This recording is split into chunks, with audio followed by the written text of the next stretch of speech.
ನಮಸ್ಕಾರ ಸ್ನೇಹಿತರೆ, ಕರ್ನಾಟಕ ಮ್ಯಾಟರ್ಸ್ಗೆ ಮತ್ತೊಮ್ಮೆ ಆತ್ಮೀಯ ಸ್ವಾಗತ. ರಾಜ್ಯದ ರೈತರಿಗೆ ಮತ್ತು ಆಸ್ತಿ ಮಾಲೀಕರಿಗೆ ರಾಜ್ಯ ಸರ್ಕಾರ ಒಂದು ಬಂಪರ್ ಸುದ್ದಿ ನೀಡಿದೆ. ಇನ್ಮುಂದೆ ಜಮೀನು ಅಥವಾ ಆಸ್ತಿಯ ಖಾತೆ ಬದಲಾವಣೆ ಮಾಡಿಸಲು, ಪಹಣಿ ತಿದ್ದುಪಡಿ ಮಾಡಿಸಲು ತಹಶೀಲ್ದಾರ್ ಆಫೀಸ್, ನಾಡ ಕಚೇರಿ ಅಂತ ಅಲಿದಾಡಬೇಕಿಲ್ಲ. ಅಧಿಕಾರಿಗಳಿಗೆ ಲಂಚ ಕೊಡಬೇಕಿಲ್ಲ. ಕಂದಾಯ ಇಲಾಖೆ ಈಗ ಒಂದು ಕ್ರಾಂತಿಕಾರಿ ನಿರ್ಧಾರ ಕೈಗೊಂಡಿದ್ದು, ಇನ್ಮುಂದೆ ಮನೆಯಲ್ಲಿ ಕುಳಿತೆ ಕೇವಲ 8 ದಿನಗಳಲ್ಲಿ ಆಟೋಮ್ಯಾಟಿಕ್ ಆಗಿ ನಿಮ್ಮ ಖಾತೆ ಬದಲಾವಣೆ ಆಗಲಿದೆ. ಅಷ್ಟಕ್ಕೂ ಏನಿದು ಆಟೋಮ್ಯಾಟಿಕ್ ಮ್ಯೂಟೇಷನ್ ಅಥವಾ ಸ್ವಯಂಚಾಲಿತ ಖಾತೆ ಬದಲಾವಣೆ? ಇದು ಹೇಗೆ ಕೆಲಸ ಮಾಡುತ್ತೆ?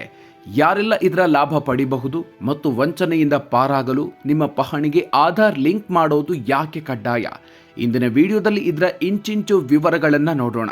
ವಿಡಿಯೋ ಶುರು ಮಾಡೋದಕ್ಕೂ ಮೊದಲು ನೀವಿನ್ನೂ ನಮ್ಮ ಚಾನಲ್ಗೆ ಸಬ್ಸ್ಕ್ರೈಬ್ ಆಗಿಲ್ಲ ಅಂದರೆ ಈಗಲೇ ಸಬ್ಸ್ಕ್ರೈಬ್ ಆಗಿ ಬೆಲ್ ಐಕಾನ್ ಪ್ರೆಸ್ ಮಾಡಿ. ಸ್ನೇಹಿತರೆ, ಹಿಂದೆಲ್ಲ ಒಂದು ಜಮೀನು ಅಥವಾ ಆಸ್ತಿ ಖರೀದಿಸಿದ್ರೆ ಅದರ ಖಾತೆ ಬದಲಾವಣೆ ಅಂದ್ರೆ ಮ್ಯೂಟೇಷನ್ ಮಾಡಿಸಿಕೊಳ್ಳೋದು ದೊಡ್ಡ ತಲೆನೋವಿನ ಕೆಲಸ ಆಗಿತ್ತು.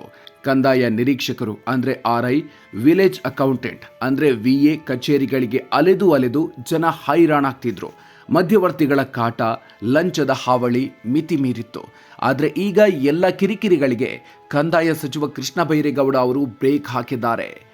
ಮಂಗಳವಾರ ವಿಕಾಸಸೌಧದಲ್ಲಿ ಸ್ವಯಂಚಾಲಿತ ಮ್ಯೂಟೇಷನ್ ತಂತ್ರಾಂಶಕ್ಕೆ ಸಚಿವರು ಅಧಿಕೃತವಾಗಿ ಚಾಲನೆ ನೀಡಿದ್ದಾರೆ.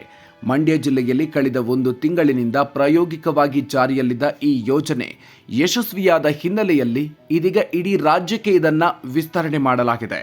ಹೇಗೆ ನಡೆಯುತ್ತೆ ಈ ಆಟೋಮ್ಯಾಟಿಕ್ ಖಾತೆ ಬದಲಾವಣೆ?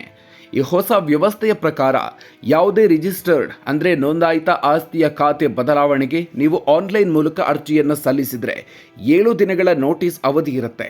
ಈ 7 ದಿನಗಳ ಒಳಗೆ ಆ ಜಮೀನಿನ ಬಗ್ಗೆ ಯಾರಿಗಾದರೂ ಆಕ್ಷೇಪಣೆ ಅಥವಾ ತಕರಾರು ಇದ್ರೆ ಭೂಮಿ ತಂತ್ರಾಂಶದ ಮೂಲಕ ಸಲ್ಲಿಸಬಹುದು.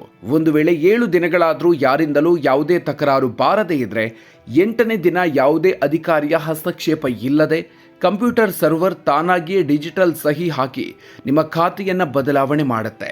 ಇನ್ನು ದಾನಪತ್ರ, ವಿಭಾಗ ಪತ್ರ, ವಿಲ್ ಅಂದರೆ ಉಯಿಲಿನಂಥ ರಿಜಿಸ್ಟರ್ ಆಗದ ಪ್ರಕರಣಗಳಿಗೆ 15 ದಿನಗಳ ನೋಟಿಸ್ ಅವಧಿ ಇರುತ್ತೆ. 15 ದಿನಗಳ ಒಳಗೆ ಯಾರೂ ತಕರಾರು ಸಲ್ಲಿಸದೇ ಇದ್ದರೆ 16ನೇ ದಿನ ಆಟೋಮ್ಯಾಟಿಕ್ ಆಗಿ ಖಾತೆ ಬದಲಾವಣೆ ಆಗಲಿದೆ. ಅಂದರೆ ನೀವು ಕಚೇರಿಗೆ ಹೋಗಿ ಅಧಿಕಾರಿಗಳ ಬೆರಳು ಗುರುತು, ಸಹಿ ಪಡೆಯುವ ಅಗತ್ಯವೇ ಇರೋದಿಲ್ಲ. ಒಂದು ವೇಳೆ ತಕರಾರು ಬಂದರೆ ಏನಾಗುತ್ತೆ? ನೀವು ಅರ್ಜಿ ಸಲ್ಲಿಸಿದ 7 ಅಥವಾ 15 ದಿನಗಳ ಒಳಗೆ ಬೇರೆ ಯಾರಾದರೂ ಸಾರ್ವಜನಿಕರು ಆಕ್ಷೇಪಣೆ ಎತ್ತಿದ್ರೆ ಅಥವಾ ಸ್ವತಃ ಕಂದಾಯ ಅಧಿಕಾರಿಗಳೇ ಸರ್ಕಾರಿ ತಕರಾರು ಎತ್ತಿದ್ರೆ ಆಗ ಆಟೋಮ್ಯಾಟಿಕ್ ಆಗಿ ಖಾತೆ ಬದಲಾವಣೆ ಆಗೋದಿಲ್ಲ. ಬದಲಾಗಿ ಆ ಪ್ರಕರಣವನ್ನು RCCMS ತಂತ್ರಾಂಶದ ಮೂಲಕ ನೇರವಾಗಿ ತಹಶೀಲ್ದಾರ್ ನ್ಯಾಯಾಲಯಕ್ಕೆ ವರ್ಗಾಯಿಸಲಾಗುತ್ತೆ. ಅಲ್ಲಿ ತಹಶೀಲ್ದಾರ್ ಅವರು ವಿಚಾರಣೆ ನಡೆಸಿ ಗರಿಷ್ಠ 60 ದಿನಗಳ ಒಳಗೆ ಸಮಸ್ಯೆ ಬಗೆಹರಿಸಿ ಆದೇಶ ಹೊರಡಿಸಲಿದ್ದಾರೆ. ಪಹಣಿಗೆ ಆಧಾರ್ ಲಿಂಕ್ ಮಾಡಿ ಮಹತ್ವದ ಮನವಿ ಮಾಡಿದ ಕೃಷ್ಣ ಬೈರೇಗೌಡ. ಸ್ನೇಹಿತರೆ, ಕಂದಾಯ ಇಲಾಖೆ ಮತ್ತೊಂದು ಮಹತ್ವದ ಮನವಿಯನ್ನ ಸಾರ್ವಜನಿಕರಿಗೆ ಮಾಡಿದೆ. ನಿಮ್ಮ ಆಸ್ತಿ ಅಥವಾ ಜಮೀನಿನ ಮಾಲೀಕತ್ವ ಸೇಫ್ ಆಗಿರಬೇಕು ಅಂದರೆ ಕೂಡಲೇ ನಿಮ್ಮ ಪಹಣಿಗೆ ಅಂದರೆ RTCಗೆ ನಿಮ್ಮ ಆಧಾರ್ ಕಾರ್ಡ್ ನಂಬರನ್ನು ಲಿಂಕ್ ಮಾಡುವಂತೆ ಮನವಿ ಮಾಡಿದೆ. ಇದರಿಂದ ಆಗುವ ಲಾಭಗಳು ಏನು ಗೊತ್ತಾ? ಒಮ್ಮೆ ನಿಮ್ಮ ಪಹಣಿಗೆ ಆಧಾರ್ ಲಿಂಕ್ ಆದರೆ ಆ ಜಮೀನಿನ ಪಹಣಿಯಲ್ಲಿ ಏನೇ ಸಣ್ಣ ಬದಲಾವಣೆ ಆದರೂ ಅಥವಾ ಯಾರಾದರೂ ನಕಲಿ ದಾಖಲೆ ಸೃಷ್ಟಿಸಿ ನಿಮ್ಮ ಆಸ್ತಿಯನ್ನು ಬೇರೆಯವರಿಗೆ ಮಾರಾಟ ಮಾಡಲು ಯತ್ನಿಸಿದರೆ ತಕ್ಷಣವೇ ನಿಮ್ಮ ಮೊಬೈಲಿಗೆ SMS ಅಲರ್ಟ್ ಬರುತ್ತೆ.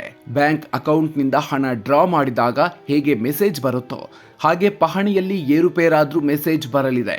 ಇದರಿಂದ ನಿಮ್ಮ ಬೆನ್ನ ಹಿಂದೆ ನಡೆಯುವ ದೊಡ್ಡ ಲ್ಯಾಂಡ್ ಮಾಫಿಯಾ ಮೋಸಗಳಿಂದ ನಿಮ್ಮ ಆಸ್ತಿಯನ್ನ ಉಳಿಸಿಕೊಳ್ಳಬಹುದು. ಸಚಿವ ಕೃಷ್ಣ ಬೈರೇಗೌಡ ಅವರ ಪ್ರಕಾರ ಈಗಾಗಲೇ 35 ಲಕ್ಷಕ್ಕೂ ಹೆಚ್ಚು ಆಟೋಮ್ಯಾಟಿಕ್ ಖಾತೆ ಬದಲಾವಣೆಗಳನ್ನು ಯಶಸ್ವಿಯಾಗಿ ಮಾಡಲಾಗಿದೆ. ಕೇವಲ 5207 ಪ್ರಕರಣಗಳಲ್ಲಿ ಮಾತ್ರ ತಕರಾರು ಬಂದಿದೆ. ಅಂದರೆ 98% ಕೆಲಸಗಳು ಈಗ ಅಧಿಕಾರಿಗಳ ಹಸ್ತಕ್ಷೇಪ ಇಲ್ಲದೆ ಆನ್ಲೈನ್ನಲ್ಲೇ ಸುಸೂತ್ರವಾಗಿ ನಡೀತಾ ಇದೆ. ಒಟ್ಟಿನಲ್ಲಿ ರೈತರು ಮತ್ತು ಜನಸಾಮಾನ್ಯರನ್ನ ಕಚೇರಿಯಿಂದ ಕಚೇರಿಗೆ ಅಲಿಸ್ತಾ ಇದ್ದ ಭ್ರಷ್ಟ ವ್ಯವಸ್ಥೆಗೆ ಈ ಆಟೋಮ್ಯಾಟಿಕ್ ಮ್ಯೂಟೇಷನ್ ಒಂದು ದೊಡ್ಡ ಬ್ರೇಕ್ ಹಾಕಲಿದೆ ಅನ್ನೋದ್ರಲ್ಲಿ 2 ಮಾತಿಲ್ಲ. ಸ್ನೇಹಿತರೆ, ಕಂದಾಯ ಇಲಾಖೆಯ ಈ ಹೊಸ ಸ್ವಯಂಚಾಲಿತ ಖಾತೆ ಬದಲಾವಣೆ ವ್ಯವಸ್ಥೆಯ ಬಗ್ಗೆ ನಿಮ್ಮ ಅಭಿಪ್ರಾಯ ಏನು? ಇದರಿಂದ ಭ್ರಷ್ಟಾಚಾರ ನಿಜಕ್ಕೂ ಕಡಿಮೆ ಆಗುತ್ತಾ?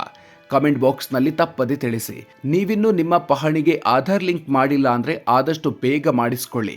ಈ ಉಪಯುಕ್ತ ಮಾಹಿತಿ ನಿಮ್ಮ ಸ್ನೇಹಿತರಿಗೂ ಸಂಬಂಧಿಕರಿಗೂ ತಲುಪಲು ಈ ವಿಡಿಯೋವನ್ನ ಶೇರ್ ಮಾಡಿ, ಲೈಕ್ ಮಾಡಿ. ಮುಂದಿನ ವಿಡಿಯೋದಲ್ಲಿ ಮತ್ತೊಂದು ಇಂಟ್ರೆಸ್ಟಿಂಗ್ ಸುದ್ದಿಯ ಜೊತೆಗೆ ಮತ್ತೆ ಸಿಗೋಣ.